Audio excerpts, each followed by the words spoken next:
Marriage is a beautiful relationship that brings two souls closer and is beneficial for both of them. They grow together and live their lives with love, trust, joys, and rules.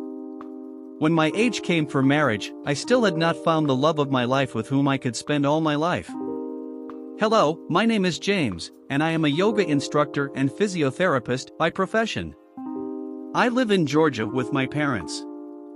After my marriage failed badly due to the fact that my wife cheated on me, I found myself in a difficult place. I was born in Georgia, and my parents were both doctors, so they were already rich and earned a good living. However, they never proved to be good parents. They were busy with their jobs and couldn't concentrate on their kids in the way every parent is supposed to care for and look after their children. Anyhow, they earned well, so my sister and I lived a good life. We studied in one of the best schools in the town, but I never managed to get good grades. My sister always used to excel in school and was the favorite one.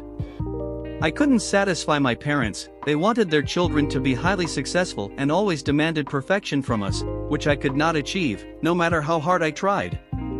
I've always been interested in sports and extracurricular activities since my school life, but my parents never supported me in any of my passions. I was on my own, always finding ways to accomplish my desires. I still remember the sports day at my school when my parents did not attend my sports ceremony, even though I came first all over the school. It was a significant moment for me, but they were not there to see my success. The day I entered high school, I found a new world that was quite different from my school life. I had opportunities in sports, and I seized them. I succeeded, and then came the day when I was selected for a scholarship program that gave me the chance to enter medical school. In medical school, I enrolled in a degree program in physiotherapy because it resonated with my interests. Despite not being a particularly smart kid in school, I put in a lot of hard work and managed to earn good grades throughout my academic journey. I aspired to graduate as a bright student and then specialize in my field. When it came time to select a field for my master's degree, I didn't have to think twice. My passion for sports led me to choose sports physiotherapy. Within a year, I graduated with a degree and was capable of setting up my own clinic. After some time, I thought about expanding my clinic. My background made me a good fit to be a fitness instructor, so I decided to open a gym and yoga center. I hired other fitness trainers and also began giving yoga classes. Throughout my life, I had never believed in love at first sight, but everything changed when a beautiful woman walked into my yoga class. She had enrolled in a 6-month yoga plan, and I was supposed to be her instructor. With each passing day, my feelings for her grew stronger. Every morning before her class at 10 a.m., I went through a difficult period of anticipation. She was a bit shy, but her poise and grace caught my attention. Her smile could light up a room, and her spirit was contagious. I was undeniably drawn to her, but I struggled to gather the courage to tell her that I had fallen in love with her and wanted to marry her. As time passed, it was now the last week of her gym membership. I couldn't bear the thought of letting her go, but my nerves held me back from confessing my feelings. The pain of saying goodbye was even more difficult to bear than the fear of confession. So, I gathered the courage to approach her and confess my feelings. After one of the yoga classes, I mustered up the nerve to ask her out for a coffee, and to my relief, she accepted. Our coffee meeting was a success, and we quickly became friends. We shared our stories, exchanged personal details, and learned about each other's likes and dislikes. Our conversations covered a wide range of topics, from our interests and tastes to our thoughts about life and future plans. With each passing discussion, it became increasingly clear that we were a perfect match. Over the course of a few months, our friendship blossomed into a romantic relationship, and I was incredibly grateful for her presence in my life. Eventually, we decided to get married, and it felt like a dream come true. I was overjoyed as we embarked on a beautiful journey together as a married couple. Our life was a happy one. We both worked during the day and enjoyed our evenings together. We went out for dinner dates and attended parties. We were far from a dull couple. We lived life to the fullest, cherishing every moment together. I wanted to celebrate every second of my life with her, and whenever I was with her, I couldn't help but feel incredibly thankful. As time passed, we welcomed a new addition to our family, a lovely daughter named Emma. We lived in a cozy, well-decorated home, adorned with the care and creativity of my wife, Sarah. It felt like I had achieved everything a man could hope for on this earth: a beautiful, loving wife, a wonderful daughter, a happy family, and a warm, comfortable home filled with all the things that make life fulfilling. However, my happiness was soon to be tested as I began noticing a change in Sarah's behavior. She became distant, quiet, and seemed lost in her thoughts. She avoided spending time with us and tried to distance herself. At first, I thought it was just a challenging phase, and I gave her some space, believing it would pass. Little did I know that a nightmare was on the horizon. As I reflect on those challenging times, I can vividly recall how Sarah's behavior underwent a profound shift, and it was deeply disheartening. Her once warm and nurturing presence had now grown cold and distant. It was as if she had been consumed by a new life, forsaking her roles as a wife and mother. She had become increasingly preoccupied with her appearance, often spending hours on makeup and her overall presentation. The hours she used to spend with Emma and me were now devoted to her reflection in the mirror. This growing self-absorption was a stark contrast to the woman I had once known and loved. What pained me even more was her social life, which had become a relentless pursuit of pleasure and excitement. Almost daily, she would leave the house in the evenings, heading off to parties and dinners, leaving Emma and me behind. When she did return home, it was either to retreat into her own world, engrossed in her phone, or to sleep. The days of engaging conversations and quality family time had become a distant memory. The ultimate blow to our family's well-being came when Emma's health deteriorated due to the neglect she suffered. I watched in anguish as my daughter's vitality waned, knowing that her mother's indifference was a significant factor. I pleaded with Sarah to reconsider her priorities, to curtail her social life and devote herself to Emma's care. But she remained stubborn and unyielding, suggesting that we hire a caretaker instead. It was a heart-wrenching decision for me, but I felt I had no choice. Emma's well-being was paramount, and I couldn't trust a third person to provide the love and attention she needed. I had to take a leave from my job, which, in turn, began to affect my work. Despite these sacrifices, Sarah remained detached and indifferent to the family she used to cherish. These were challenging times, and I grappled with a sense of helplessness and frustration as I tried to balance my responsibilities as a father and husband with the mounting pressures at home. As the days passed, I noticed that Sarah's once affectionate demeanor had transformed into a distant and chilly disposition. Her time at home had diminished considerably, and when she was present, it was as if she inhabited a different world, her focus solely on her phone. Conversations had become mere exchanges of words rather than meaningful interactions. My suspicions grew with each passing day, and I could no longer ignore the feeling that something was amiss. It was then that I made the fateful decision to follow her one day. After dropping Emma off at school, I discreetly shadowed her as she mentioned a girls' day out. I waited for a signal near her intended destination, and as she arrived, I called her to confirm her location. The sinking feeling in my gut could no longer be ignored, and I resolved to uncover the truth. My heart pounded in my chest as I watched her park the car in front of my best friend's house and proceed inside. I was utterly startled by this unexpected visit, my mind grappling to understand the reason behind it. Denial coursed through me as I tried desperately to cling to the hope that this was all just a misunderstanding, that there was a reasonable explanation for her presence. But then, through a window that opened into my best friend's lounge, I saw a sight that would forever sear itself into my memory. My wife, Sarah, and my best friend were locked in a passionate embrace. I was frozen in place, my emotions tumultuous and overwhelming. Anguish, anger, hurt, and the bitter taste of betrayal swirled within me. Every fiber of my being screamed out in pain, and I longed to scream, to confront them with my knowledge. Yet, I remained hidden, concealed from their view, unable to bear witness to the depths of their deception. My world had unraveled before my eyes, and I was left grappling with a maelstrom of emotions, each one more piercing than the last. At first, I was paralyzed by shock, not knowing how to react. But then, a dark, vengeful resolve began to brew within me.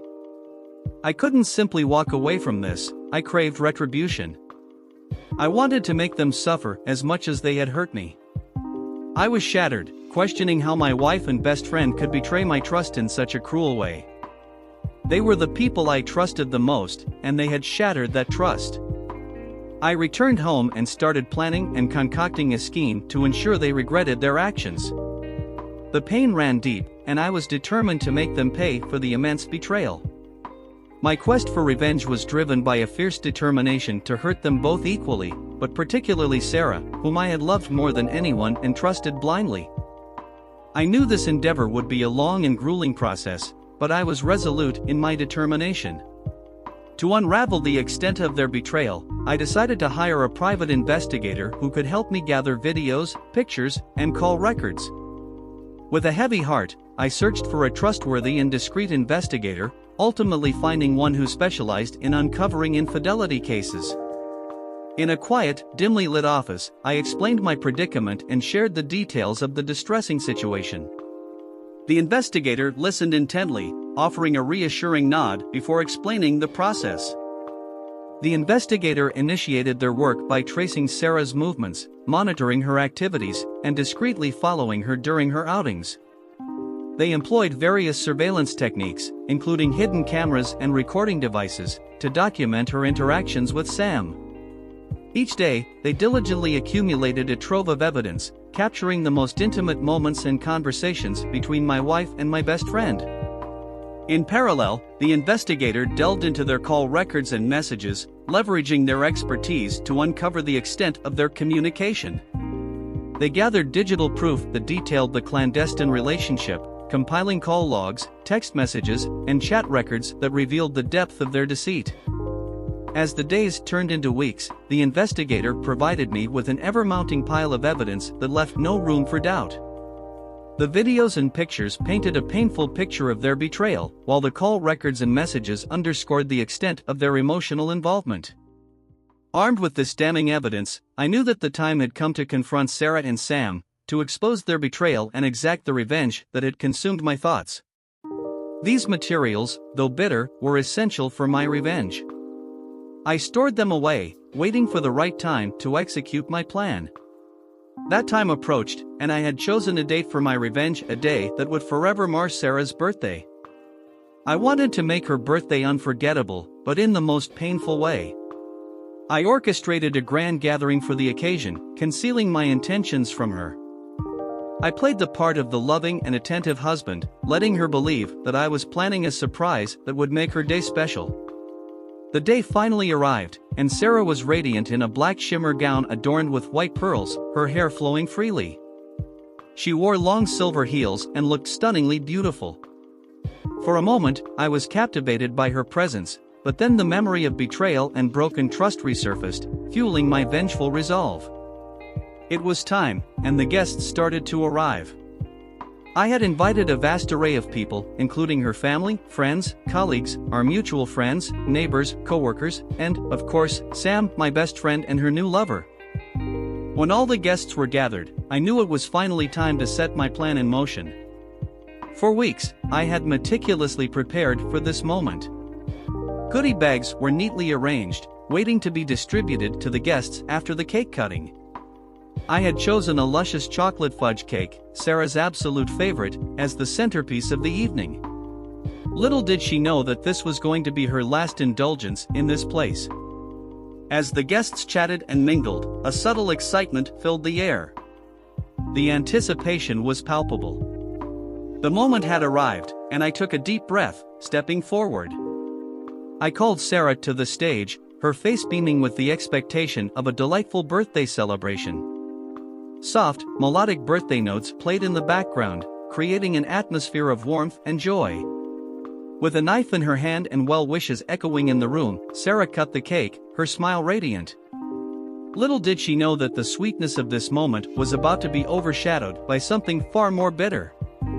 After the last crumb of cake had been enjoyed, I took the microphone, my heart pounding. It was time for the birthday note I had prepared, and it was also the moment to reveal the shocking truth. I looked at Sarah, who was still glowing from the cake cutting, and then informed the guests that they were about to receive the eagerly anticipated envelopes. The room fell silent, all eyes fixed on me, the suspense thick in the air. I counted down to 3, and in unison, the guests tore open the envelopes. The weight of the envelope's contents seemed to send shockwaves through the room, and I watched as the expressions on everyone's faces changed, but none more so than Sarah and her partner, Sam. The contents of those envelopes were something no one in the room, especially Sarah and Sam, could have ever anticipated. Inside were incriminating pictures of the two lovebirds, printouts of their love chats, and evidence of their infidelity. As if that wasn't enough to stun the room into silence, a projector and screen had been set up, and I played a revealing video that showed the extent of their infidelity for everyone to see. The room was filled with gasps, shocked whispers, and wide-eyed stares. Sarah's face turned crimson with embarrassment, and Sam couldn't bring himself to meet anyone's gaze. It was a moment of truth, and it was clear that the unexpected revelation had shaken the very foundations of their world, leaving the rest of us to grapple with the reality of the situation. The worst part was yet to come, hidden beneath all the incriminating documents and revelations that had already shaken the room. My heart was pounding in my chest as I watched the reactions of the guests, especially Sarah and Sam. This was the moment of truth, and it was time to lay it all out. Beneath the photos, chat printouts, and the video exposing the extent of their infidelity, there was another set of papers, divorce papers. These documents indicated my intention to part ways with Sarah, legally ending our relationship. The weight of this revelation seemed to hang heavily in the room, and a hushed tension filled the air. But there was more. A single sheet of paper proclaimed my intent to gain custody of our daughter, and it laid claim to the wealth and property that had been shared during our time together. I watched as Sarah's world came crashing down around her, her tears welling up and spilling down her cheeks. She turned to Sam, her eyes pleading for some form of support or understanding, but he had already made a swift exit, escaping the mounting embarrassment and scandal. Sarah was left standing there, alone, in the midst of the chaos and emotional turmoil. Her bitter sobs filled the room as she pleaded for forgiveness, her words almost drowned out by the tension and the weight of the situation. But my decision was final, and I knew I couldn't back off now. This had been a long time coming, a difficult choice I had agonized over for the sake of my own well-being and that of my daughter. With a heavy heart and a sense of finality, I bid her goodbye, showing her the way out of my house. It was a painful moment, one that none of us had ever imagined. A fire had been ignited within me, and I couldn't stop myself. I was consumed by the need for revenge.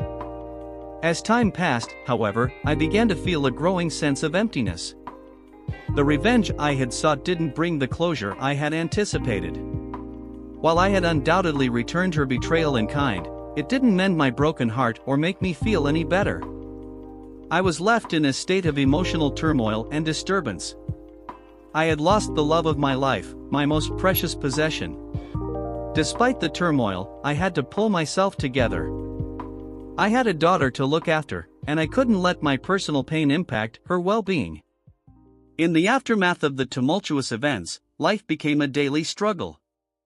My daughter, Emma, was the one bright light that kept me moving forward.